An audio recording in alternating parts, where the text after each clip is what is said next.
J'ai pas de conflit d'intérêt, je n'ai pas de montre connectée. Alors, la montre connectée va-t-elle remplacer l'électrocardiogramme? Plus généralement, j'aimerais qu'on pose la question de est-elle en compétition avec l'électrocardiogramme? Et avant de répondre à cette question épineuse, j'aimerais qu'on passe un moment à parler de ce qu'a été et de ce que sera sûrement l'électrocardiogramme. C'est un outil formidable dont on dispose depuis un siècle. Et vous voyez que, hormis sa miniaturisation, évidemment, les tracés que le docteur Enthoven faisait il y a un siècle n'avaient pas grand-chose à envier avec les électrocardiogrammes qu'on fait quotidiennement dans le service. Mais il y a eu un tournant depuis 15-20 ans environ, et ce tournant va à la fois vers la complexification des données qui sont recueillies. Vous voyez ici un électrocardiogramme 250 dérivations, et aussi dans la possibilité de recueillir des informations en 3 dimensions, et c'est le fondement sur lequel reposent les systèmes de cartographie qui sont à la base de tout traitement interventionnel. Mais il y a une évolution parallèle qui va au contraire, elle, vers la simplification et la miniaturisation, et c'est là que s'insèrent les montres connectées, qui, elles, dépassent largement le domaine médical. Je voulais aussi vous rappeler, vous avez tous vu, certainement en tant que médecin ou patient, un électrocardiogramme, en particulier un complexe QRS, et vous savez que le complexe QRS n'est rien d'autre que la somme de millions ou de milliards même de potentiels d'action cellulaires. Et les 12 dérivations ne changent pas radicalement les choses, ce sont simplement des façons, des points de vue différents de cette activation. Pour vous dire que l'électrocardiogramme résume en 2 dimensions une quantité phénoménale d'informations. Je vais me risquer à une analogie assez périlleuse ici. On est tous habitués au fait de pouvoir faire des diagnostics sur une imagerie en coupe plutôt que sur une imagerie en 2 dimensions comme ici. On a tous en tête une évolution du plus simple vers le plus complexe, du moins détaillé au plus détaillé, en passant de la radiographie du thorax au scanner avec une information qui est spatialement plus riche. Mais imaginons un instant qu'on ait découvert la radiographie du thorax après le scanner. Peut-être qu'on se dirait à ce moment-là, c'est incroyable de pouvoir avoir sur une seule image l'information correspondant à la totalité des coupes. Eh bien, peut-être qu'on peut se dire la même chose en parlant de l'électrocardiogramme et des moyens plus modernes. Et vous voyez, je vous parle de ça parce que finalement, si la montre connectée et l'électrocardiogramme ont un destin commun, c'est bien l'intelligence artificielle. Et Mathieu Kernéis va nous en parler en détail, mais l'électrocardiogramme est un domaine d'application des plus fertiles de l'intelligence artificielle et on est capable de trouver des maladies cachées, d'en prédire de nouvelles. Il y a beaucoup de publications sur la question cardiopathie hypertrophique, fraction d'éjection basse, sténose valvulaire aortique. Et donc, l'électrocardiogramme n'est que le point commun entre la montre connectée et les dispositifs de mesure habituels, et probablement qu'à l'avenir, on convergera vers l'utilisation de l'intelligence artificielle pour les 2 techniques. Alors, plus en détail maintenant pour les montres connectées, de quoi parle-t-on? Et c'est pas aussi facile que de simplement dire j'ai une montre connectée, parce que dans une montre connectée est embarqué plusieurs types de technologies diagnostiques possibles. La première, c'est la plétismographie, c'est-à-dire l'analyse de l'onde de pouls, qui est disponible sur la majorité des modèles commerciaux. Et le deuxième moyen, c'est l'électrocardiogramme lui-même. Et il y a souvent, les montres ont une algorithmique pour passer de l'un à l'autre en cas de problème détecté lors de l'analyse de pouls. Et enfin, ces 2 algorithmes différents sont synthétisés. Ces 2 informations différentes sont synthétisées par des algorithmes, soit manuels ou soit basés sur l'intelligence artificielle. Donc c'est très important de bien se rappeler que la montre connectée analyse bel et bien un électrocardiogramme. La donnée la plus riche que peut retenir une montre connectée, ce n'est pas une onde de pouls, c'est bien un électrocardiogramme simple dérivation. Concernant leur performance diagnostique, je ne vais pas passer en revue toutes les études sur le sujet, mais il y a 2 grandes études de la Apple Watch et de la montre Huawei qui ont toutes 2 montré de très bonnes performances diagnostiques avec un taux de notification globalement assez faible et des valeurs prédictives importantes. Lorsque ces montres, en revanche, sont évaluées dans des contextes de plus pratiques, de vie réelle. Les résultats sont un petit peu moins dithyrambiques, mais sont quand même très bons, avec des sensibilités, vous voyez, qui varient en fonction des modèles, de 58 à 85%. Mais évidemment, il y a des astérix, et l'un de ces astérix importants, c'est un certain nombre, une proportion importante, quasiment 20%, de tracés qui sont dits non conclusifs, parce que l'algorithme a échoué à les classifier. Et souvent, ces tracés, en fait, correspondent bel et bien à des arythmies.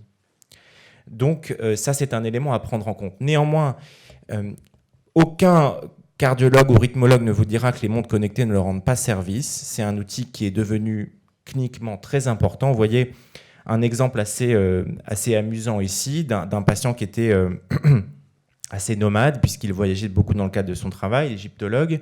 Il a des palpitations intermittentes. C'est toujours difficile d'avoir un avis clinique juste sur l'interrogatoire.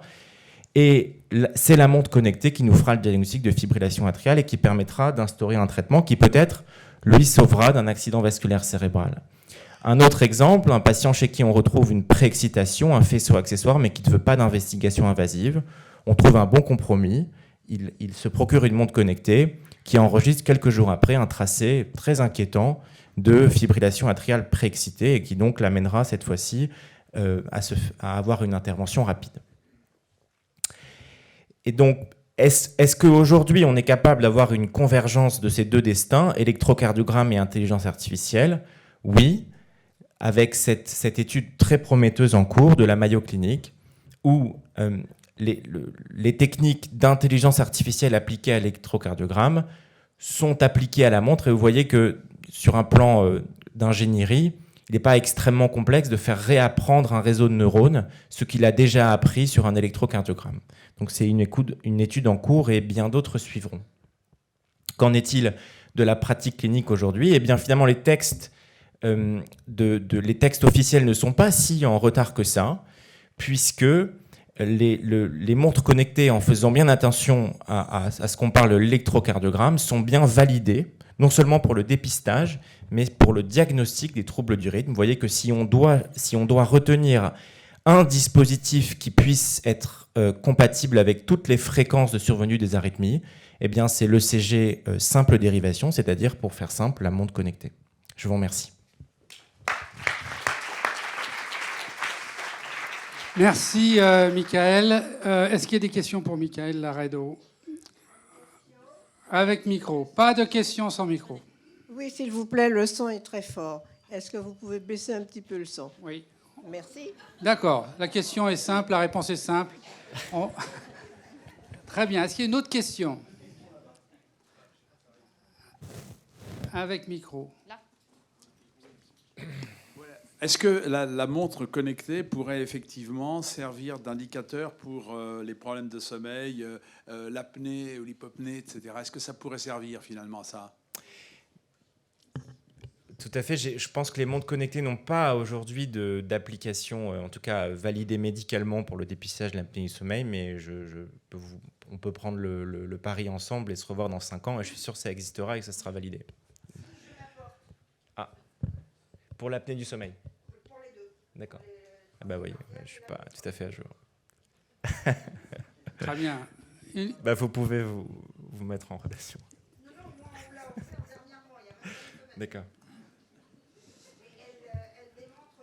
Pas de discours sans micro, c'est enregistré, on ne vous entend pas. Allez, monsieur. Oui, bonjour, moi c'est une question de patient en fait.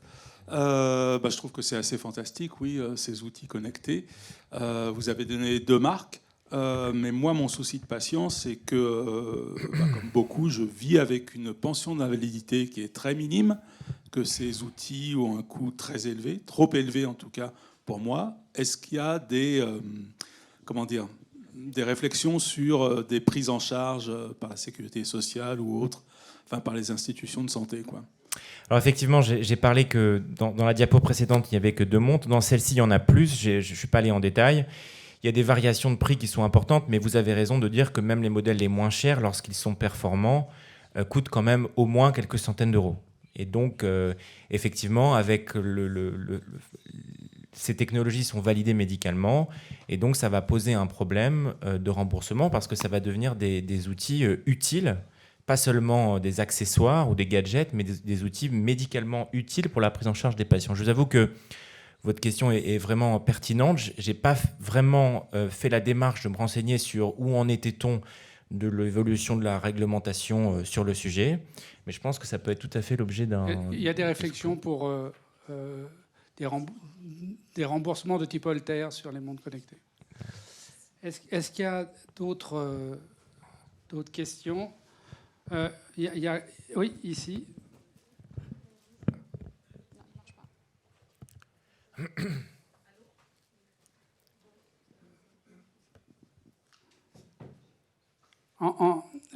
Tu as parlé de la dysfonction ventriculaire gauche qui intéresse les cardiologues, analysable sur une montre connectée. C'est déjà un gros pas où on a vu des belles publications dans la Mayo Clinique. Il y a aussi le diagnostic de l'infarctus du myocarde sur une seule dérivation. Et ça changerait quand même beaucoup de choses. Absolument. L'infarctus périprocédural aussi, peut-être. Allez-y, madame. Oui, je voulais juste Question courte, réponse courte. Oui, demander si vraiment il faut prendre au sérieux, par exemple, des fois, la montre connectée nous indique, par exemple, une pulsion un peu élevée. Est-ce qu'il faut vraiment prendre ça au sérieux et courir à l'hôpital, par exemple, et considérer ça comme une urgence sérieuse ou pas? C'est une consultation, Michael. Ça dépend. La réponse, c'est ça dépend du type d'alerte. Généralement, les alertes de fibrillation atriale sont assez correctes. La performance diagnostique, enfin, l'exactitude des alertes de fibrillation atriale, c'est de l'ordre de 70%. Dernière question. Bonjour. Je voulais vous poser une question par rapport du coup aux montres. Je viens d'arriver et je suis la speaker d'après.